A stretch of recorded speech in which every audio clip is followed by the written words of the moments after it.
Salut à tous, c'est BS86 et aujourd'hui on se retrouve pour une nouvelle vidéo. On se retrouve pour une vidéo de deck profile de l'European Championship. Donc c'est la decklist d'Alexandre Pousset, donc un bon joueur. Il joue dans la team Ultimate, donc il l'a créé, voilà, donc c'est un très bon joueur. Il a décidé de jouer donc Shadow pour l'event. Pour moi c'est pas une mauvaise idée qu'il ait choisi ce deck. Je donne mon avis personnel rapidement. Je pense que c'était le meilleur deck à jouer lors de l'Européenne, vu que le BA était de retour sur les tables de tournoi et que le Necrose a un mauvais match-up contre le Shadow, vu que le Shadow joue beaucoup de cartes genre erreur, etc. Donc voilà, je pense que c'était un très bon choix de sa part. Voilà, puis ça fait longtemps qu'il joue ce deck-là. Voilà, on va toujours à l'European avec un deck en lequel on a confiance, etc. Donc je m'excuse par avance si vous entendez mal cette vidéo parce que mon casque a cassé, donc je le fais avec mes écouteurs, donc je fais ce que je peux. J'essaierai de vous faire une vidéo de très bonne qualité. Donc voilà, donc on va passer tout de suite au deck profile. Alors, il m'a beaucoup expliqué ses choix, donc ça je trouve ça très intéressant de vous faire passer ses choix. Donc alors il jouait 2 Beasts, 2 Dragons, 2 Squamata, 2 Hedgehog et 2 Falco, car pour lui c'est le meilleur ratio. 2 Shadow de chaque, ça vous permet d'avoir en fait d'avoir un petit peu les shadows complets en fait. Voilà, chaque shadow peut servir à une situation spéciale et ça évite les mauvaises mains, par exemple avec 2 Shadow Beast, etc. C'est pas super. Ensuite, il jouait 3 mathématiciens, pardon, qui est le meilleur starter du deck. Donc voilà, ça peut vous permettre de faire un typhon, d'aller chercher une carte que vous avez besoin dans le deck pour une fusion, de placer Falco, euh, du coup de piocher avec Shadow Beast, etc. Donc voilà, c'est vraiment une très très bonne carte. Ça permet aussi de faire des combos pas mal, avec donc du coup le Pero qui permet de gérer la Ginlock instantanément. Voilà, le mathématicien, c'est vraiment une très très grosse carte. Ça peut vous permettre de draw aussi lorsqu'il est trop au combat. Donc c'est une carte qui fait vraiment beaucoup de CA. Et c'est ce que le deck Shadow recherche en ce moment, c'est d'avoir beaucoup de CA sur les cartes qu'il joue. Ensuite, 3 Veilers. Donc les Veilers, c'est très fort dans ce format parce que ça peut vous permettre de vous protéger de Trishula, donc Necrose. Donc voilà, c'est une très très bonne carte. Pour moi, j'aime pas vraiment les effets de Veiler dans le main deck, mais bon, c'est obligatoire dans ce format, donc voilà. Effet Veiler, ça protège aussi de Brionac Necrose, donc voilà, c'est une carte franchement qui est super utile. Ça peut vous donner aussi un bon match-up contre le deck Satellite Knight. On annule les Altaïr, les Deneb, choses dans le genre. Donc voilà, c'est très très fort.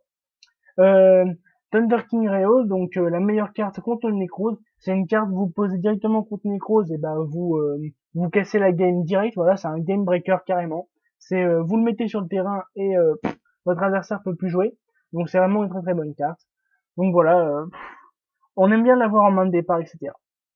Blacklister Soldier, donc une carte qui bannit beaucoup de ressources adverses, qui fait très très mal.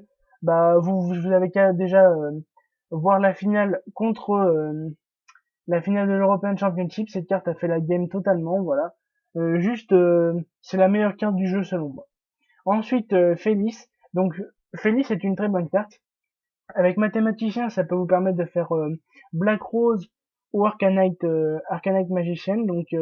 C'est une carte très forte contre le deck Lee, contre le BA pour faire un Black Rose, etc. Ça peut vous permettre aussi de gérer un monstre ingérable. Vous envoyez Félix, voilà, et vous activez l'effet de Félix quand il revient pour détruire un monstre, etc. C'est pas mal en match miroir non plus. Ça peut vous faire gagner du temps pour détruire des Falco, etc. Donc voilà.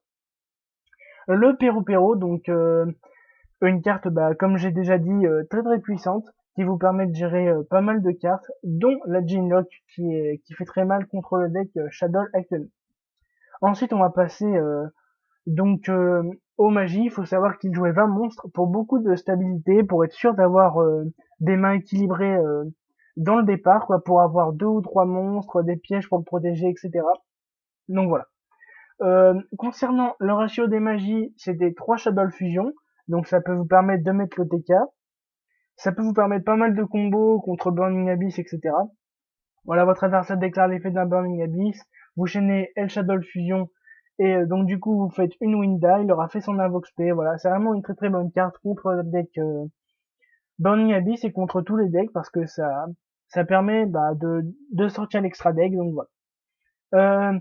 Shadow Fusion, une très très bonne carte, la meilleure carte fusion du deck Shadow, selon moi. Ça vous fait gagner beaucoup de CA contre le deck Burning Abyss, etc. En finale, en miroir match, pardon, c'est très très fort. Et contre le deck Lee ou Necro, ça peut vous permettre de sortir des cartes comme Anoia Tilis, etc. Donc voilà, très très bonne carte. Ça bloque carrément le deck Necros, donc voilà. Ensuite, un Raigeki, donc voilà, c'est une très bonne carte. Surtout qu'on peut sortir très facilement le Dweller dans le deck. Donc malheureusement, il ne joue pas de Dweller pour cet event. Mais bon, Dweller plus Raigeki, ça fait le travail. Euh, Allure of Darkness, donc ça c'était pour stabiliser ses mains. Il en avait besoin pour tirer dès le premier tour au moins une mistake, le Crush Card Virus, l'Emptiness ou le Warning, des cartes qui font très très mal lors d'un duel. Donc et c'était aussi pour se stabiliser les mains, pour avoir la meilleure open possible contre n'importe quel deck. Et Foolish Burial, qui est un peu comme mathématicien, ça sert soit d'un typhon, soit de carte pioche, soit de tuto, soit de d'invocation spéciale, donc voilà. Le Shadowcore qui est une carte très forte dans le format. Voilà, donc ça fait avec la Shadow Fusion, etc. Vous pouvez faire Anoyatilis très facilement. Ça vous fait recycler des ressources en récupérant vos Shadow Fusion. Donc voilà, c'est une carte très forte. Sinister Shadow Game, donc meilleure carte piège du Shadow. Ça peut vous permettre avec Falco de faire combo Falco Beast tour 1, enfin durant le tour de l'adversaire quoi, et du coup de faire piocher une carte, plus avoir une Beast, etc. Donc vraiment une très très bonne carte. Ça s'adapte aussi aux situations comme le mathématicien. Ça peut vous permettre de faire Typhon, etc. Ensuite, 3 mistakes, et c'est là qu'intervient le choix pour lui de ne jouer pas beaucoup de cartes qui tutorise, comme le Hedgehog par exemple. J'ai vu beaucoup de personnes jouer Hedgehog à 3, comme d'ailleurs le champion d'Europe donc qui jouait lui 3 Hedgehog. Pour moi, 2 Hedgehog c'est bien quand on joue 3 Mistakes, parce que Mistake ça bloque aussi le Hedgehog, et le Hedgehog c'est une très bonne carte dans le deck, donc voilà. Donc Mistake, donc qui est fait pour battre les decks Satellar et surtout le Necros, qui fait peur à beaucoup de monde en tournoi. Voilà, ça bloque des cartes comme Manju, Renfort de l'armée, Brionac, enfin n'importe quoi, tout le deck Necros pratiquement. Et pour les joueurs de Necros, c'est difficile de gérer la Mistake. Euh, Ensuite, Soleil Morning, donc Soleil Morning qui est une carte incontournable. Voilà, vous payez 2000, vous annulez, ça peut annuler les pendules, les Invox P, en miroir, c'est très très fort. Enfin voilà, plein de choses comme ça. Vanity Emptiness, donc une carte qu'on n'a pas le droit de se passer dans ce format non plus. Vous arrivez à mettre BLS plus Vanity, c'est game. Winda plus Vanity, c'est game aussi. Enfin voilà, il y a beaucoup de cartes qui sont très très puissantes. Et Vanity correspond bien au deck Shadow. Ensuite, de Bref Hostile, pour ne pas prendre Brionac ou pour pas prendre Trishula. Voilà, c'est aussi fort contre le deck héros élémentaire, contre tout ce qui est Vanity Fiend, etc. Majesty Fiend, c'est une carte très très situationnelle, voilà. Ça sert aussi à contrer le Constellar Diamond, donc qui se trouve dans les extra decks de beaucoup de decks en ce moment. Voilà, donc je vais vous montrer un petit peu la carte. Pardon. Donc voilà, ça bloque carrément le deck Shadow et du coup on en a besoin. Et la Bref Skill, qu'elle soit sur le terrain ou dans le cimetière, c'est une très très bonne carte. Et ensuite, Crush Card Virus, qui elle est une très très bonne carte parce que elle permet de détruire la sortie du deck Necros instantanément. Donc voilà. Puis je pense que vu que le deck Shadow a besoin pour gagner de recycler ses ressources, de piocher pas mal de cartes, etc. Cette carte n'a pas trop de contrepartie, genre l'adversaire prendra pas de dommages, etc. Ça fait vraiment pas de mal contre le deck Shadow en fait. Voilà, on s'en fiche un peu en tant que joueur de Shadow. Si on a Thunder King plus Crash Core Virus, c'est fini. Enfin voilà. Donc passons au side deck. Donc Bah, le side deck est assez classique avec quelques options de sa part. Donc maxé contre tout ce qui est BA, Satellar, etc. Bah, pour piocher, pour tirer ses anti-MP, ses mystiques, etc. Donc voilà. Artefact Lancea qui est joué donc contre le deck Ritual Beast et contre le deck aussi Necrose.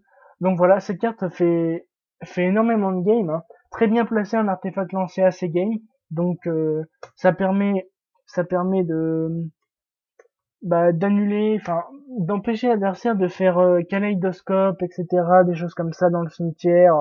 Vous prenez pas Trishula, donc voilà. Les 3 typhons qui se trouvent en side deck, comme vous avez pu le voir, son main deck est construit pour battre n'importe quel deck. Et du coup, bah, les typhons vont avoir une certaine utilité, mais après le side, enfin en side deck quoi, pour contrer bah, les decks qui font peur. Donc en général, c'est Chatelar, Burning Abyss, les Clifford qui posent les pendules, etc. Donc voilà, ça c'est inutile contre le Necrose, et ça a été un bon choix de sa part de pas jouer du coup en main deck lors de cet event, parce que vous verrez lors de son récap des rondes, et bah, il a affronté beaucoup de Necrose, donc ça aurait été une carte morte.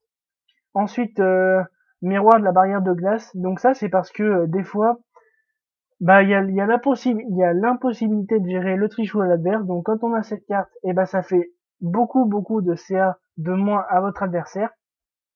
Donc voilà, c'est une carte qu'il a choisi de jouer. C'est pas bête du tout de sa part. Donc voilà, ça permet de réduire les ressources adverses lorsque votre adversaire joue Trishula, etc. Donc voilà, c'est une carte en plus surprise, votre adversaire ne peut pas s'y attendre. Donc voilà, très bonne carte.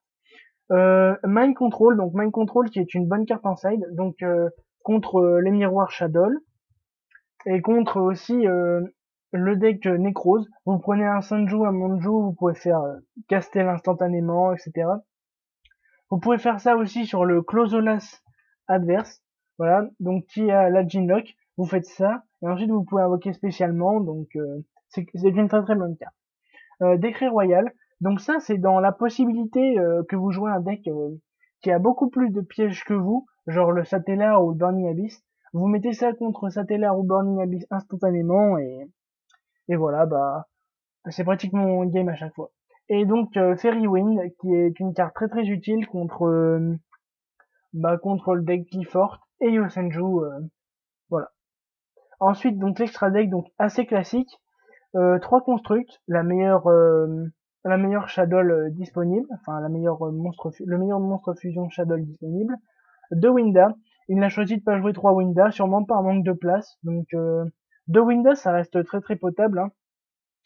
Ensuite 2 Shekinaga et une Anoyatilis, donc Anoyatilis qui est une carte forte, mais pour moi qui est facilement contrable quand on joue Necrose. Vous faites Book of Eclipse dessus, Rageki ou n'importe quoi, et votre adversaire, bah, son Anoyatilis va lui servir à rien. Donc tous ces shadows bah, ont un effet fort, et donc du coup s'adaptent au deck adverse. Construct est une très bonne carte en match miroir. Winda qui est une très bonne carte contre le deck Burning Abyss.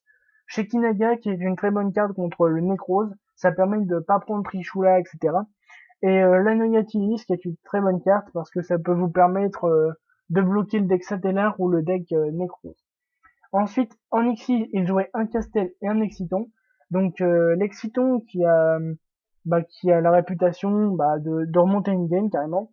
Et le Castel qui va vous permettre de gérer n'importe quelle carte, que ce soit contre Clifford, contre BA ou en match miroir. Donc voilà.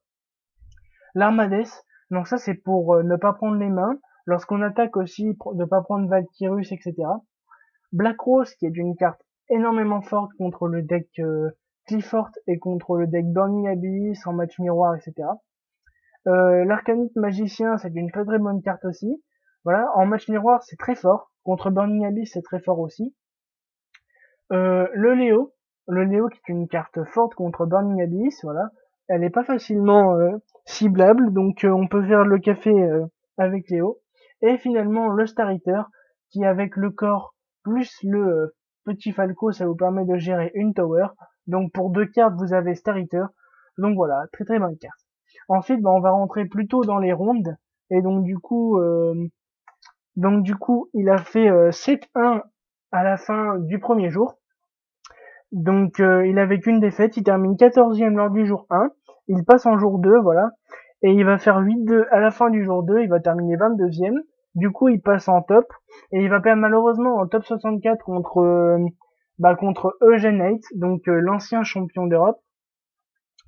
Donc voilà, sûrement par manque de chance, etc. Mais bon, c'est pas très grave. Ensuite, donc c'est récap des decks qu'il a joué ce week-end. Donc il a joué 7 Necros, il a joué 2 Burning Abyss, un Ritual Beast et un Shadow. Donc ses défaites sont uniquement contre le deck Necros. Donc ça veut dire que sur 7 Necros, il a battu 5 Necros, donc son deck était vraiment bien préparé contre le metagame. Il a joué contre 2 Burning Abyss et il a gagné, donc ça on sait que le deck Shadow a un bon avantage contre le deck Burning Abyss. Et ensuite Ritual Beast, c'est assez simple pour le battre vu qu'on joue des Winda, etc. Et ensuite un Shadow, là ça se joue du coup au match miroir, et donc à l'intelligence, au play qu'on fait, au risque qu'on prend, etc. Donc voilà. Donc j'espère que cette vidéo vous aura plu. Donc c'était la vidéo d'Alexandre Pousset, donc la decklist qu'il a joué lors de l'Européenne.